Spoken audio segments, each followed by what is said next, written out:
إن الحمد لله نحمده ونستعينه ونستغفره ونعوذ بالله من شرور أنفسنا ومن سيئات أعمالنا. من يهده الله فلا مضل له ومن يضلله فلا هادي له. وأشهد أن لا إله إلا الله وحده لا شريك له وأشهد أن محمدًا عبده ورسوله. يا أيها الذين آمنوا اتقوا الله حق تقاته ولا تموتن إلا وأنتم مسلمون. يا أيها الناس اتقوا ربكم الذي خلقكم من نفس واحدة وخلق منها زوجها وبث منهما رجالا كثيرا ونساء واتقوا الله الذي تساءلون به والأرحام إن الله كان عليكم رقيبا. يا أيها الذين آمنوا اتقوا الله وقولوا قولا سديدا يصلح لكم أعمالكم ويغفر لكم ذنوبكم ومن يطع الله ورسوله فقد فاز فوزا عظيما. أما بعد فإن أصدق الحديث كتاب الله وخير الهدي هدي محمد صلى الله عليه وسلم وشر الأمور محدثاتها وكل محدثة بدعة وكل بدعة ضلالة وكل ضلالة في النار. أعوذ بالله السميع العليم من الشيطان الرجيم من همزه ونفخه ونفثه. بسم الله الرحمن الرحيم. وإذا سألك عبادي عني فإني قريب أجيب دعوة الداعي إذا دعان فليستجيبوا لي وليؤمنوا بي لعلهم يرشدون. ہر قسم کی تعریف، حمد و ثنا اللہ رب العالمین کے لیے لائق اور زیبا ہے، جو ہماری ساری عبادتوں کا تنہا مستحق ہے۔ لاکھوں درود و سلام نازل ہو ہمارے پیارے نبی، آخری نبی محمد مصطفیٰ صلی اللہ علیہ وسلم پر، جن کو اللہ تعالیٰ ساری کائنات کے لیے رحمت بنا کر بھیجا ہے۔ اللہ کی رحمتیں نازل ہو تمام صحابہ اکرام رضوان اللہ علیہم اجمعین پر، جنہوں نے اللہ تعالیٰ کے اس پیغام کو دنیا کے ہر کونے میں پہنچا دیا۔ محترم بزرگوں، دوستوں، پیارے بچوں اور میری معزز اسلامی ماؤں اور بہنوں، حمد و ثنا کے بعد میں نے قرآن مجید کی ایک آیت آپ لوگوں کے سامنے پڑھی ہے۔ اس آیت کریمہ میں اللہ تعالیٰ ارشاد فرماتا ہے نبی کریم صلی اللہ علیہ وسلم سے مخاطب ہو کر، وَإِذَا سَأَلَكَ عِبَادِي عَنِّي، اے نبی میرے بندے اگر آپ سے میرے بارے میں پوچھتے ہیں کہ میں قریب ہوں یا دور ہوں، آپ انہیں بتا دیجئے فإنی قریب، میں بہت قریب ہوں۔ اجیب دعوت الداعی اذا دعان، دعا کرنے والے کی دعا کو میں سنتا ہوں اور اس کا جواب بھی دیتا ہوں۔ فلیستجیبوا لی، مجھ پر ایمان رکھیں، مجھ پر یقین رکھیں، ولیؤمنوا بی، اور مجھ پر ایمان رکھیں، لعلہم یرشدون، شاید کہ وہ لوگ ہدایت یافتہ ہو جائیں گے، ہدایت پالیں گے۔ محترم حضرات اور خواتین اسلام، اللہ کا بے انتہا شکر اور احسان ہے کہ اللہ تعالی ہم تمام لوگوں کو زندگی میں ایک اور مرتبہ رمضان المبارک کا مہینہ ہمیں نصیب کیا ہے۔ یہ رمضان المبارک کو پانا یہ اللہ تعالیٰ کا بہت بڑا فضل اور اس کا احسان ہے۔ ہم یہ نہ سمجھیں اس میں ہمارا تو کوئی کمال نہیں، شعبان کا مہینہ ختم ہوتا ہے تو رمضان کا مہینہ شروع ہو جاتا ہے، اس میں ہمارا کیا رول ہے، اس میں ہمارا کوئی کام نہیں ہے، یہ تو خود بخود شروع ہو جاتا ہے۔ نہیں، رمضان کا مہینہ پانا اس حال میں کہ ہم زندہ ہوں اور صحت و تندرستی کے ساتھ ہو تو یہ اللہ کا بہت بڑا فضل اور احسان ہے۔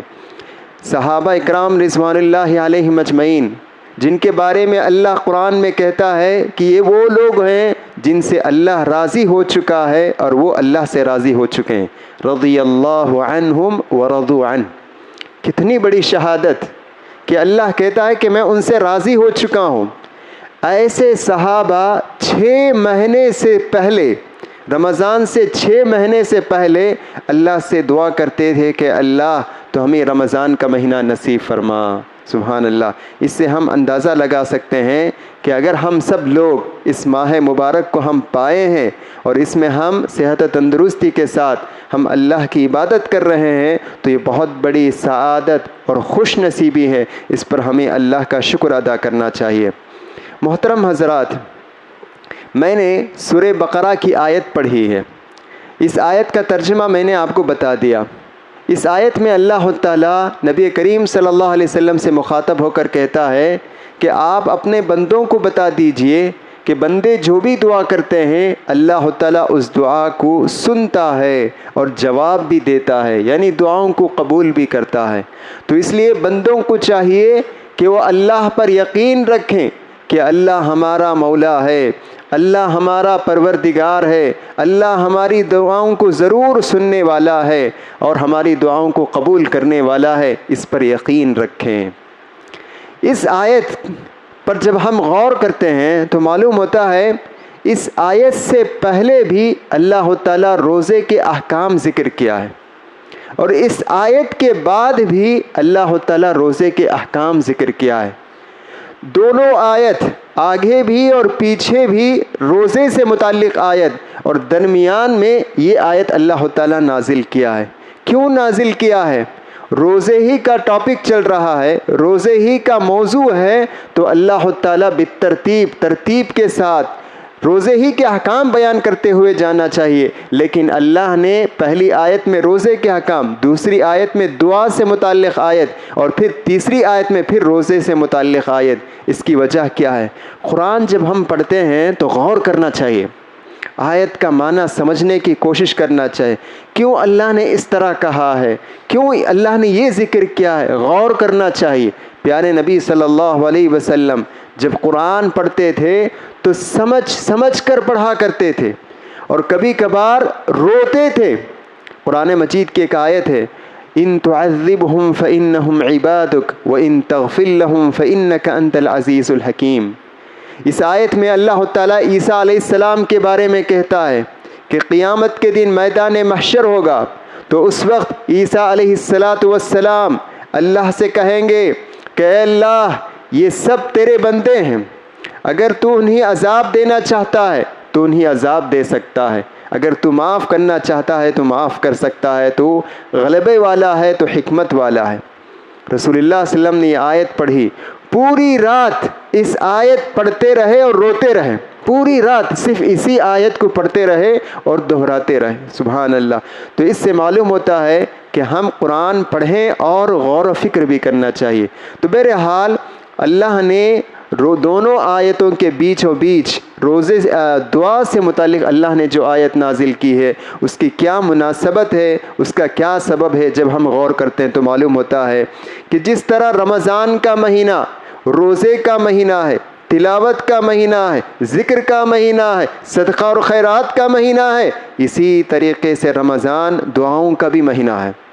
اس رمضان کے مہینے میں خوب دعا کرنی چاہیے۔ اسی وجہ سے اللہ نے رمضان کے آیت کے بیچوں بیچ دعا کی آیت اللہ نے ذکر کی ہے، تو یہ ہمیں سمجھنا چاہیے۔ تو رمضان دعاؤں کا بھی مہینہ ہے، اس مہینے میں خوب اللہ سے مانگنا چاہیے۔ جو کچھ ہمارے الجھنے ہیں، پریشانیاں ہیں، اب مانگنے کا وقت ہے۔ یہی وہ وقت ہے جس میں اللہ تعالیٰ ہمارے دعاؤں کو قبول کرتا ہے۔ تو ایسے وقت میں کثرت سے ہمیں اللہ سے مانگنا چاہیے، ہر چیز مانگنا چاہیے، ہر چیز اللہ سے مانگنا چاہیے، چھوٹی ہو بڑی ہو سب کچھ اللہ سے مانگنا چاہیے۔ یہاں تک کہ جوتے کا تسمہ بھی اگر ٹوٹ جائیں تو اللہ سے مانگنا چاہیے۔ اللہ ہی وہ ایک ذات ہے جو مانگنے سے خوش ہوتا ہے، مانگنے سے خوش ہوتا ہے، نہ مانگے تو اللہ ناراض ہوتا ہے۔ اللہ کے رسول صلی اللہ علیہ وسلم نے فرمایا، من لم يسأل اللہ یغضب علیہ، جو اللہ سے مانگتا نہیں ہے اللہ تعالیٰ اس پر ناراض ہوتا ہے۔ تو اللہ سے مانگنا چاہیے۔ تو محترم حضرات اور خواتین اسلام، یہ رمضان کا مہینہ ہے، دیکھتے دیکھتے آنن فانن رمضان کا 1 ثلث گزر چکا ہے۔ ابھی ابھی ہم سن رہے تھے چاند کی خبر آ رہی ہے، رمضان کی پہلی رات ہے، رمضان کا پہلا جمعہ ہے، لیکن دیکھتے دیکھتے وقت تیزی کے ساتھ 1 گزر چکا ہے، ابھی ابھی 2 باقی ہیں۔ تو لمحہ لمحہ کو غنیمت جاننا چاہیے، یہ قیمتی وقت ہے، کوئی وقت دعا کے بغیر نہیں گزرنا چاہیے۔ دعا ایک بہترین عبادت ہے اور بندوں کی ضرورت بھی ہے۔ ہم اللہ سے دعا کرتے ہیں تو اس سے ہم اللہ کی عبادت بھی کرتے ہیں اور اس سے ہماری ضرورتیں بھی پوری ہو جاتی ہیں۔ ہمیں فقر و فاقہ ہے، قرض ہے، پریشانی ہے، تو ہم مانگتے ہیں اللہ سے، تو یہ عبادت بھی ہے اور ہماری ضرورت بھی اس سے پوری ہو جاتی ہے۔ تو دعاؤں کا سہارا لینے کا مہینہ ہے یہی رمضان کا مہینہ۔ دعا مومن کا ہتھیار ہے، دعا مومن کا سہارا ہے، دعا ہمارے سارے مسائل کا حل ہے، دعا مومن کی امید ہے اور سارے الجھنوں اور پریشانیوں کا حل ہے۔ محترم حضرات اور خواتین اسلام، قرآن مجید کا جب ہم مطالعہ کرتے ہیں تو معلوم ہوتا ہے کہ اللہ تعالیٰ قرآن میں ہمیں حکم دیتا ہے کہ ہم دعا کریں اور وعدہ بھی کرتا ہے کہ میں ضرور قبول کروں گا۔ وقال ربکم ادعونی استجب لکم، تمہارا رب نے کہا تم مجھے پکارو، استجب لکم، میں تمہاری دعاؤں کو قبول کرتا ہوں۔ اور آگے اللہ فرماتا ہے ان الذین یستکبرون عن عبادتی سیدخلون جہنم داخرین، کہ جو لوگ میری عبادت سے منہ پھیر لیتے ہیں، میری عبادت سے تکبر کرتے ہیں، یہاں عبادت کا مطلب دعا، جو لوگ دعا نہیں کرتے ہیں جہنم میں داخل ہوں گے ذلیل و خوار ہو کر۔ تو اس سے معلوم ہوتا ہے کہ دعا ایک بہترین عبادت ہے۔ اللہ کے رسول نے کہا الدعاء هو العبادہ، دعا ہی اصل عبادت ہے، یعنی دعا ہی اصل عبادت ہے، عبادت کا مغز ہے، تو اس کو ہمیں نظر انداز نہیں کرنا چاہیے۔ جب ہم قرآن پڑھتے ہیں، حدیث پڑھتے ہیں، معلوم ہوتا ہے دعا نیک لوگ، اولیاء اللہ، انبیاء، صالحین، ان لوگوں کی عادت ہے، بہت کثرت سے اللہ سے مانگتے تھے، اللہ سے مانگنے سے کوئی شرم محسوس نہیں کرتے تھے۔ مثال کے طور پر ہمارے نبی، پیارے نبی محمد صلی اللہ علیہ وسلم، کتنے بڑے جلیل القدر پیغمبر، امام الانبیاء، سید الانبیاء اور سب سے پسندیدہ نبی، اللہ نے قرآن مجید میں ہی کہہ دیا تھا کہ لیغفر لک اللہ ما تقدم من ذنبک وما تأخر، کہ اے نبی آپ کے اگلے پچھلے سارے گناہ معاف کر دیے گئے ہیں۔ لیکن اس کے باوجود بھی اللہ کے رسول صلی اللہ علیہ وسلم اللہ سے خوب دعا کرتے تھے۔ رمضان کا مہینہ تھا، یہی رمضان کا مہینہ، جنگ بدر اسی مہینے میں ہوئی، اسلام کی پہلی جنگ 17 رمضان کو، مسلمانوں کی تعداد 313 یا 300 اور اس کے مقابل میں مشرکوں کی تعداد 1000، پورے ہتھیاروں سے لیس ہو کر میدان میں کود پڑے ہیں۔ اللہ کے رسول صلی اللہ علیہ وسلم پریشان تھے۔ اللہ تعالیٰ نے آپ کو وحی کے ذریعے سے بتا دیا تھا، اگرچہ کہ مومنوں کی تعداد کم ہے، ان کے پاس ہتھیار نہیں ہے، لیکن پھر بھی ایمانی طاقت کی بنیاد پر یہی مومن ان 1000 لوگوں پر غالب آئیں گے، وہی کامیاب ہوں گے۔ اللہ نے آپ کو وحی کے ذریعے سے بتا دیا تھا، آپ کو پورا یقین تھا کہ جنگ میں مسلمان کامیاب ہوں گے، اتنا یقین کہ اللہ کے رسول صلی اللہ علیہ وسلم نے صحابہ سے کہا کہ یہ جگہ فلاں جگہ میں فلاں آدمی کی لاش پڑی ہوئی ہوگی، اتنا یقین کہ جنگ میں کامیابی ہوگی۔ لیکن اس کے باوجود بھی صبح میں جنگ ہونے والی ہے، رات میں اللہ کے رسول دعاؤں میں مصروف، دعا کر رہے ہیں، رو رہے ہیں، اللہ سے مانگ رہے ہیں، اللہ سے کہہ رہے ہیں اے اللہ اللہم ان تہلک ہذہ العصابہ، پروردگارا یہ مٹھی بھر جماعت، یہ کم تعداد والی جماعت، مٹھی بھر جماعت اگر کل کے دن اگر شکست کھا لیں، اگر وہ ان کا قتل ہو جائیں تو پھر دوبارہ دنیا میں تیری عبادت نہیں ہوگی۔ اللہ سے دعا کر رہے، رو رہے، یہاں تک کہ آپ کے جسم مبارک میں جو چادر تھی وہ گر رہی ہے، ابو بکر آتے ہیں اور وہ چادر لیتے ہیں آپ کے جسم مبارک پر ڈالتے ہیں اور اللہ کے رسول کو یقین دلاتے ہیں، بھروسہ دلاتے ہیں کہ اللہ کے رسول آپ بس کیجئے، اللہ نے جو وعدہ کیا ہے وہ وعدہ ضرور پورا کر کے رہے گا، کامیابی ہمیں ہوگی۔ سبحان اللہ۔ تو بالکل ایسے ہی اس جنگ میں مسلمانوں کو کامیابی ہوتی ہے۔ تو یہاں غور کرنے کی بات یہ ہے، دیکھیے اللہ کے رسول صلی اللہ علیہ وسلم پورا یقین ہونے کے باوجود بھی دعا سے بے نیاز نہیں ہوئے۔ تو دعا کرتے رہنا چاہیے۔ دعا اس کا کرشمہ، اس کے اثرات ناقابل تصور ہیں۔ ہم تصور بھی نہیں کر سکتے ہیں کہ کیا دعا ایسا کرشمہ دکھا سکتی ہے، کیا ہم سوچ بھی نہیں سکتے۔ وہ چیز جس کو ہم ناممکن سمجھتے ہیں، دعا اس کو ممکن میں بدل سکتی ہے۔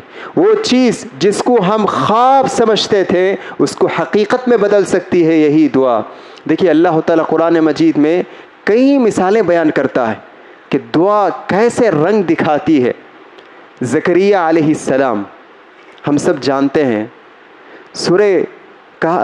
سورہ مریم میں اللہ تعالیٰ ان کا قصہ بیان کرتا ہے، بہت جلیل القدر پیغمبر زکریا علیہ السلام۔ زکریا علیہ السلام اللہ سے دعا کرتے ہیں، وَزَكَرِيَّا إِذْ نَادَى رَبَّهُ، کہ اللہ تعالیٰ کہتا ہے کہ زکریا علیہ السلام نے اللہ سے دعا کی۔ سورہ مریم میں کہتا ہے إِنِّي وَهَنَ الْعَظْمُ مِنِّي وَاشْتَعَلَ الرَّأْسُ شَيْبًا وَلَمْ أَكُنْ بِدُعَائِكَ رَبِّ شَقِيًّا۔ زکریا علیہ السلام کہتے ہیں پروردگارا میرے سر کے بال سفید ہو چکے ہیں، میری ہڈیاں کمزور ہو چکی ہیں، لیکن میں تیری دعا سے میں محروم نہیں ہونا چاہتا ہوں۔ مجھے اولاد عطا فرما جو میری دعوت اور تربیت اور تعلیم کا وارث بن جائیں۔ دیکھیے سوچ کر دیکھیے، زکریا علیہ السلام پوری مجبوریاں بتاتے ہیں، ہڈیاں کمزور، سر کے بال سفید، تو اس کا مطلب ہے کہ بہت بوڑھے ہو چکے ہیں۔ اگر وہ کسی ڈاکٹر کے پاس جاتے، اسپیشلسٹ کے پاس جاتے، تو وہ ڈاکٹر کہتا کہ ناممکن، لیکن اللہ نے ناممکن کو ممکن میں بدل دیا کہ اللہ تعالیٰ نے یحییٰ علیہ السلام جیسا خوبصورت اور خوبصیرت لڑکا اللہ نے ان کو عطا کیا۔ وَوَهَبْنَا لَهُ يَحْيَىٰ، کہ اللہ تعالیٰ کہتا ہے کہ ہم نے ان کو یحییٰ علیہ السلام عطا کیا اور ان کو بھی نبی بنا دیا۔ سبحان اللہ۔ تو اس سے ہم اندازہ لگا سکتے ہیں کوئی چیز اللہ کے لیے ناممکن نہیں ہے، بس ہمیں مانگنے کی ضرورت ہے۔ مانگے تو انشاءاللہ اللہ تعالیٰ ضرور ہمیں عطا کرے گا۔ ہمیں یہ نہیں سمجھنا چاہیے کہ کیا میری دعا قبول ہوگی کہ نہیں۔ عمر بن ایک صحابی کہتے ہیں بس دعا کرنا میرے ذمے ہے، اگر میں دعا کیا تو انشاءاللہ وہ قبول ہو جائے گی، قبول ہوتی ہے یا نہیں ہوتی ہے یہ سوچنا میرے ذمے نہیں، یہ تو اللہ پر ہے، اللہ وہ فیصلہ کرے گا، لیکن بس مجھے تو دعا کرنے کی ضرورت ہے۔ تو محترم حضرات، تو یہ رمضان کا مہینہ ہم سے گزر رہا ہے، تو ایسے وقت میں جن عبادتوں کا ہم اہتمام کرتے ہیں، کثرت سے اس مہینے میں رمضان کے مہینے میں دعاؤں کا بھی اہتمام کرنا چاہیے۔ اور خاص طور سے بہت ساری حدیثوں سے یہ بات معلوم ہوتی ہے کہ اللہ کے رسول نے کہا کہ کچھ دعائیں ہیں جو گارنٹیڈ دعا ہیں، جن کے قبول ہونے میں کوئی شک نہیں، اللہ تعالیٰ ضرور قبول کرتا ہے۔ ان قبول کرنے والے دعاؤں میں سے ایک دعا ہے دعوت الصائم، روزے دار کی دعا۔ روزے دار جب دعا کرتا ہے تو اللہ تعالیٰ اس کی دعا کو قبول کرتا ہے۔ بہت سارے لوگ روزے دار دعا کب کرتے ہیں؟ افطار کے وقت کرتے ہیں۔ ہاں افطار کے وقت کرنے کی بھی ایک حدیث ہے، لیکن اس میں بھی کچھ ضعف ہے۔ تو ساری حدیثوں کو ہمیں جمع کر کے غور کرنے سے بات معلوم ہوتی ہے کہ صرف افطار کے وقت نہیں، جب سے مومن کا روزہ شروع ہوتا ہے اس وقت سے افطار تک یہ دعا کی قبولیت کا وقت ہے روزے دار کے لیے۔ تو اس وقت جتنے بھی وہ دعا کرے گا تو انشاءاللہ اللہ تعالیٰ اس کی دعا کو قبول کرے گا۔ محترم حضرات، میں مختصر طور پر دعا کا طریقہ کیا ہے، سلیقہ کیا ہے، اس کی طرف بھی کچھ بات اس پر بھی کچھ مختصر روشنی ڈالنا چاہتا ہوں۔ دیکھیے دعا ہم کرتے ہیں لیکن ہمارا طریقہ اور سلیقہ کبھی صحیح نہیں ہوتا ہے۔ تو دعا کا طریقہ اور سلیقہ یہ ہے کہ دعا میں سب سے پہلے ہم اللہ تعالیٰ کی حمد بیان کریں، تعریف بیان کریں، الحمدللہ رب العالمین الرحمن الرحیم، یا جو بھی ہے اللہم لک الحمد کلو ولک الشکر کلو، اس طرح ہم اللہ کی پاکی اور اس کی تعریف بیان کریں. اور پھر نبی کریم صلی اللہ علیہ وسلم پر درود بھیجنا چاہیے، اللہم صلی علی محمد وعلی آل محمد، درود بھیجنا چاہیے. اللہ کے رسول نے ایک حدیث میں کہا الدعاء موقوف بین السماء والارض ما لم تصلی علیہ، کہ دعا آسمان اور زمین کے درمیان معلق رہتی ہے جب تک اس پر درود نہ پڑھیں. تو دعا کرتے ہوئے درود پڑھنے کا بھی ہمیں اہتمام کرنا چاہیے. دوسرا طریقہ یہ ہے کہ جو بھی ہم دعا مانگنا چاہتے ہیں مسنون دعاؤں کے ذریعے سے مانگنا چاہیے. قرآن میں، احادیث میں بہت ساری دعائیں ہیں، ان دعاؤں کے ذریعے سے ہمیں اللہ سے مانگنا چاہیے. اس میں خیر کثیر ہے کہ اگر ہم قرآن کی جو دعا ہیں وہ یاد کرتے ہیں اور اس کے ذریعے سے ہم اللہ سے مانگتے ہیں تو انشاءاللہ اس میں بہت خیر ہے. حدیث میں بہت ساری دعائیں ہیں، اگر ہم یہ دعائیں یاد کرتے ہیں اور اس کے ذریعے سے ہم اللہ سے مانگتے ہیں تو بہت خیر. اس کے دو بڑے فائدے ہیں. پہلا فائدہ یہ ہے کہ آپ اللہ سے کوئی غلط چیز نہیں مانگیں گے، وہی چیز مانگیں گے جو مانگنا چاہیے، غلط چیز نہیں مانگیں گے. اور دوسرا یہ ہے کہ اگر آپ صحیح چیز مانگ رہے ہیں لیکن آپ کا طریقہ اور سلیقہ الفاظ صحیح نہیں ہے، لیکن اگر قرآن کی دعائیں، حدیث کی دعائیں سے مانگتے ہیں تو آپ کا طریقہ بھی صحیح ہوگا. اس کی ایک مثال ہے، ایک صحابی اللہ کے رسول صلی اللہ علیہ وسلم کی خدمت میں حاضر ہوتے تھے، نظر نہیں آئے. پوچھنے پر بتایا گیا کہ وہ صحابی کچھ بیمار ہیں. تو اللہ کے رسول ان کی عیادت کے لیے گئے. دیکھے کہ بہت دبلے پتلے ہو گئے ہیں، بہت بیمار ہو چکے ہیں. تو اللہ کے رسول نے سبب پوچھا، کیا بات ہے؟ اور آپ نے پوچھا کیا تم نے کوئی دعا کی تھی اللہ سے؟ تو انہوں نے کہا کہ اللہ کے رسول میں اللہ سے یہ دعا کرتا تھا کہ جو کچھ آخرت میں مجھے سزا تو دینے والا ہے وہ ساری سزا مجھے دنیا ہی میں دے دے. یہ میں اللہ سے دعا کرتا تھا، تو شاید اس وجہ سے میری یہ حالت ہو گئی. تو اللہ کے رسول نے کہا ہائے افسوس، کاش اگر تم یہ دعا پڑھتے تو کتنا اچھا ہوتا. ربنا آتنا فی الدنیا حسنہ وفی الآخرۃ حسنہ وقنا عذاب النار. اے اللہ دنیا میں بھی اچھائی عطا فرما، آخرت میں بھی اچھائی عطا فرما اور جہنم کے عذاب سے بچا. دیکھیے کوئی خیر چھوٹا ہی نہیں. ہمیں یہ نہیں چاہیے کہ دنیا میں تکلیف ہو اور آخرت میں، ہمیں چاہیے کہ دونوں جہاں میں کامیابی. دنیا میں بھی اطمینان اور سکون کی زندگی چاہیے اور آخرت میں بھی سکون اور زندگی چاہیے. ربنا آتنا فی الدنیا، یہ اللہ کے رسول کثرت سے پڑھتے تھے، کثرت سے، یعنی زیادہ سے زیادہ اللہ کے رسول صلی اللہ علیہ وسلم یہ دعائیں آپ پڑھا کرتے تھے. تو اس طریقے سے اگر اسی طریقے سے نیک اولاد، صالح اولاد، نیک بیوی، صالح فیملی، اگر ہم یہ دعا چاہتے ہیں تو اللہ نے بہترین دعا قرآن میں سکھائی ہے، ربنا ہب لنا من ازواجنا وذریاتنا قرۃ اعین واجعلنا للمتقین اماما. کتنی پیاری دعا ہے. بس بہت سارے لوگ یہ کہتے ہیں کہ قرآن میں، حدیث میں بہت ساری دعا ہیں اور کبھی کبھی ہمیں یاد بھی نہیں ہوتی ہے، تو کیسے ہم پڑھیں؟ کوئی ضروری نہیں کہ آپ دیکھے بغیر پڑھیں، کوئی ضروری نہیں. آپ لکھ لیں اور پھر اس کے بعد دیکھ کر پڑھیں. 1 دن 2 دن 3 دن 4 دن 1 ہفتے 2 ہفتے، پھر اس کے بعد آٹومیٹک وہ دعا آپ کو یاد ہو جائے گی اور پھر آپ خود زبانی پڑھ سکتے ہیں. تو اس طریقے سے ایک کتاب ہے جو ہم میں سے ہر ایک گھر میں ہونا چاہیے اور اس میں جو دعائیں ہیں ہم سب اس کو یاد کرنا چاہیے. اس میں بچوں کے درمیان کمپٹیشن رکھنا چاہیے، بچوں کو یاد کرانا چاہیے. وہ ہے حصن المسلم، ایک کتاب ہے، یہ بہترین کتاب ہے. اس کا انگریزی میں ترجمہ ہوا ہے، اردو میں ترجمہ ہوا ہے، تمل میں ترجمہ ہوا ہے. یہ کتاب ہم خریدیں اور اس میں جو اچھی اچھی دعائیں ہیں ان دعاؤں کو ہمیں یاد کرنا چاہیے. اسی طرح دعا کا طریقہ یہ بھی ہے کہ اللہ کے لیے خوبصورت نام ہے، اللہ کے لیے 99 پیارے نام ہیں. 99 اللہ کے لیے 99 پیارے نام ہیں. ہم اللہ کا نام کا حوالہ دے دے کر اللہ سے مانگنا چاہیے کہ اے اللہ، اگر مثال کے طور پر آپ اللہ سے مغفرت مانگنا چاہتے ہیں، کہے کہ اللہ تو غفار ہے، مجھے معاف فرما. اگر آپ کہنا چاہتے ہیں کہ اللہ میری توبہ کو قبول کر، تو کہنا چاہیے کہ اے اللہ تو تواب ہے، تو میری توبہ کو قبول کر. اگر آپ اللہ سے مال مانگنا چاہتے ہیں، سکون مانگنا چاہتے ہیں، تو اللہ سے کہیں کہ اے اللہ تو وہاب ہے، تو مجھے عطا کر.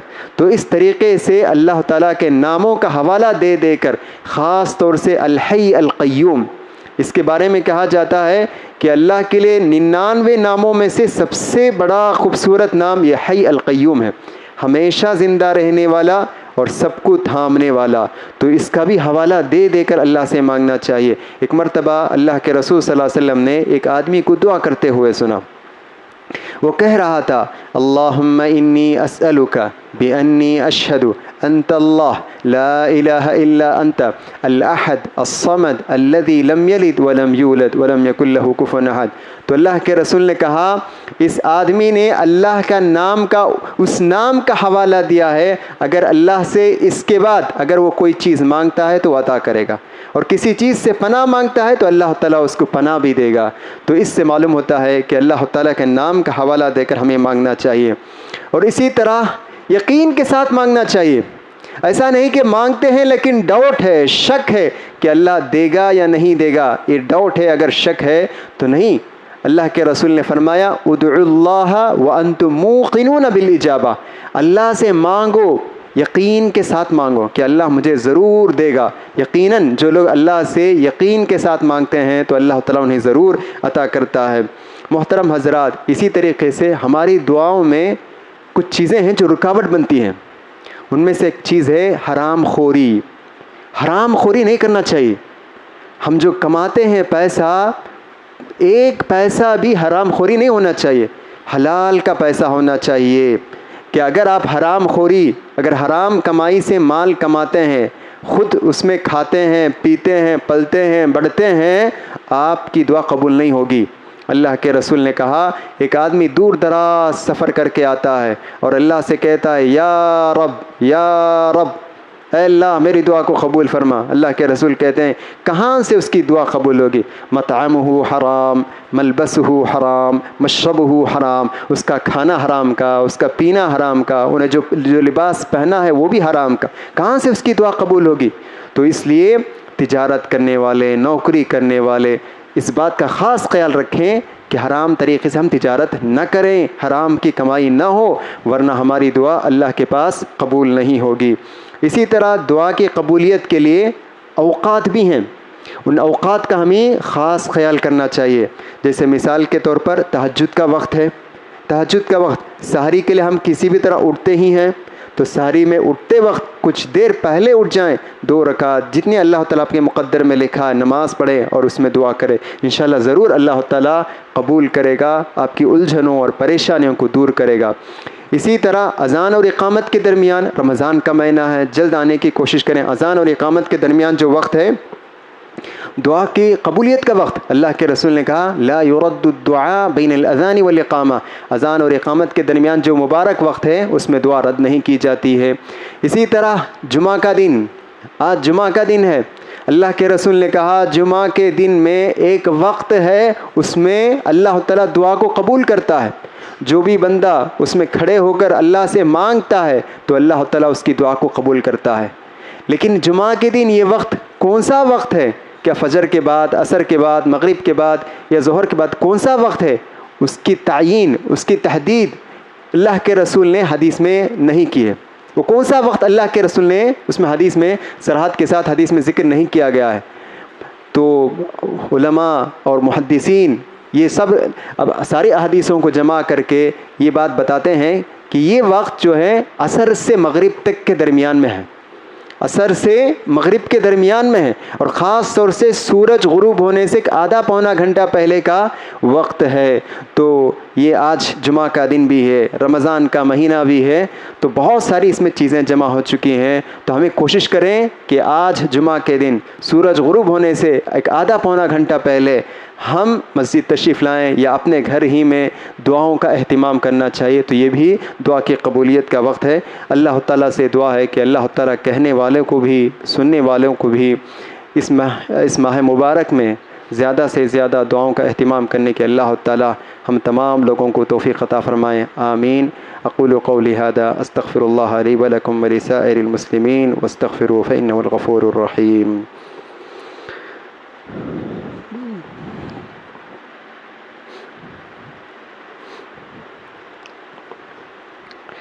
نحمده ونصلی علی رسولہ الکریم، اما بعد۔ محترم حضرات اور خواتین اسلام، بہت سارے لوگ کہتے ہیں کہ ہم دعا کرتے ہیں لیکن دعا کا اثر ہمیں نظر نہیں آتا ہے، مایوس ہو جاتے ہیں۔ میں آپ کو یقین دلاتا ہوں، جو بھی دعا اخلاص کے ساتھ، للہیت کے ساتھ آپ دعا کرتے ہیں، وہ ہرگز دعا ضائع نہیں ہوگی، اس کا فائدہ ضرور ہوگا۔ تو اللہ کے رسول کہتے ہیں کہ اللہ تعالیٰ دعا کو 3 طریقوں سے قبول کرتا ہے۔ پہلا طریقہ یہ ہے کہ اللہ، آپ جو مانگتے ہیں اللہ تعالیٰ وہ آپ کو عطا کر دے گا۔ آپ صحت مانگتے ہیں، اولاد مانگتے ہیں، مال و دولت مانگتے ہیں، اللہ تعالیٰ وہ چیز آپ کو عطا کرے گا۔ دوسرا یہ ہے کہ اللہ تعالیٰ اس دعا کی وجہ سے آپ کو ایک آنے والی مصیبت سے اللہ تعالیٰ محفوظ رکھے گا، ایک حادثہ ہوگا اس حادثے سے اللہ تعالیٰ آپ کو محفوظ رکھے گا۔ تیسرا یہ ہے کہ اللہ تعالیٰ اس دعا کو قیامت کے دن کے لیے جمع کر کے رکھے گا، ذخیرہ کر کے رکھے گا، کہ قیامت کے دن جب آپ کی نیکیاں تولی جائیں گی تو یہ دعا آپ کے نیکیوں کے پلڑے میں اللہ تعالیٰ رکھے گا اور پھر وزنی ہو جائے گا۔ تو اس سے معلوم ہوتا ہے کہ انشاءاللہ ہماری دعا ضائع نہیں ہوتی ہے، 3 طریقوں سے ایک طریقے سے اللہ تعالیٰ ہماری دعا کو قبول کرتا ہے۔ آخر میں ایک بات کہہ کر اپنی بات کو ختم کرتا ہوں۔ محترم حضرات، رمضان کا مہینہ ہے، جمعہ کا دن ہے، کتنے افسوس کی بات ہے، خطبہ جب شروع ہوتا ہے 1 صف یا 1.5 صف لوگ ہیں، اور خطبہ شروع ہونے کے بعد اس کے بعد بہت سارے لوگ آتے ہیں۔ افسوس افسوس، صحابہ اکرام رضوان اللہ علیہم اجمعین کتنی قربانیاں دیں اسلام کے خاطر اور اسلام کے خاطر۔ آج ہم مسلمان کہتے ہیں جمعہ کا دن ایک آدھا گھنٹہ پہلے امام صاحب ممبر سے چڑھنے سے پہلے ہم مسجد حاضر نہیں ہوتے، کتنی شرم کی بات ہے ہمارے لیے۔ میں ایک جگہ رہتا تھا، وہاں میرا پڑوس کرسچن تھا، اتوار کے دن میں اس کو دیکھتا تھا 9 بجے 8 بجے پوری طرح بن سور کر وہ چرچ کو جاتا تھا۔ سبحان اللہ، ہم حق پر ہیں، ہم حقیقی خدا اللہ کی ہم عبادت کرنے والے ہیں، لیکن ہم اتنی دیر سے آتے ہیں، اور وہ بھی رمضان کا مہینہ، جمعہ کا دن۔ اور حدیث میں آتا ہے کہ جو بھی لوگ امام صاحب کے ممبر پر چڑھنے کے بعد آتے ہیں جمعہ کا ثواب سے محروم، جمعہ کے ثواب سے محروم۔ پہلا جو آتا ہے اس کو اونٹ کا ثواب، گائے کا ثواب، مرغی کا ثواب، انڈے کا ثواب۔ پھر اس کے بعد ممبر پر چڑھنے کے بعد فرشتے اپنا دفتر لے کر باہر اندر دفتر لپیٹ کر اندر آ کر بیٹھ جاتے ہیں، ان کا نام ہی رجسٹر میں نہیں ہوتا، ایبسنٹ ہو جاتے ہیں۔ کیا بات ہے یہ، رمضان کا مہینہ، اور ایسا مہینہ پھر دوبارہ نصیب نہیں ہوگا، تو اس کا ہمیں خاص خیال کرنا چاہیے۔ نیکیوں میں بڑھ چڑھنے کا مہینہ ہے، تو یہ تو فرض عبادت ہے، اور اس میں خود اگر ہم سستی اور غفلت دکھاتے ہیں تو یہ نفاق کی علامت، منافقوں کی علامت، جو نماز کو دیر سے آتے ہیں اور کوے کے ٹھونگ مارنے کی طرح جلدی جلدی نماز پڑھ کر بھاگنے والے ہیں، یہ تو نفاق، یہ تو منافقوں کی علامت۔ کیا ہو گیا ہے ہم کو؟ رمضان کا مہینہ دیکھیے، 1 ثلث گزر چکا ہے، ابھی باقی ہیں 2 ثلث۔ اب بھی اگر ہم نہیں سدھریں گے، اب بھی اگر ہم اللہ سے توبہ نہیں کریں گے، تو پھر قیامت کے دن ہم کیا جواب دیں گے اللہ تعالیٰ سے؟ تو اس لیے ہمیں کوشش کریں کہ ہم جمعہ کا دن وقت سے پہلے پہنچیں، امام صاحب کے کم سے کم ممبر سے چڑھنے سے پہلے ہمیں یہاں پہنچنے کی ہمیں کوشش کرنا چاہیے۔ اللہ تعالیٰ سے دعا ہے کہ اللہ تعالیٰ ہم تمام لوگوں کو جمعہ کے دن وقت سے پہلے پہنچنے کے اللہ تعالیٰ ہم تمام لوگوں کو توفیق عطا فرمائیں، آمین۔ وآخر دعوانا ان الحمد للہ رب العالمین۔ ربنا آتنا في الدنيا حسنة وفي الآخرة حسنة وقنا عذاب النار. ربنا ظلمنا أنفسنا وإن لم تغفر لنا وترحمنا لنكونن من الخاسرين. ربنا اغفر لنا ولإخواننا الذين سبقونا بالإيمان ولا تجعل في قلوبنا غلا للذين آمنوا ربنا إنك رؤوف رحيم. إن الله وملائكته يصلون على النبي يا أيها الذين آمنوا صلوا عليه وسلموا تسليما. اللهم صل على محمد وعلى آل محمد كما صليت على إبراهيم وعلى آل إبراهيم إنك حميد مجيد. إن الله يأمر بالعدل والإحسان وإيتاء ذي القربى وينهى عن الفحشاء والمنكر والبغي يعظكم لعلكم تذكرون. اذكروا الله يذكركم ولذكر الله أعلى وأعز وأجل وأتم أكبر. الله يعلم ما تصنعون.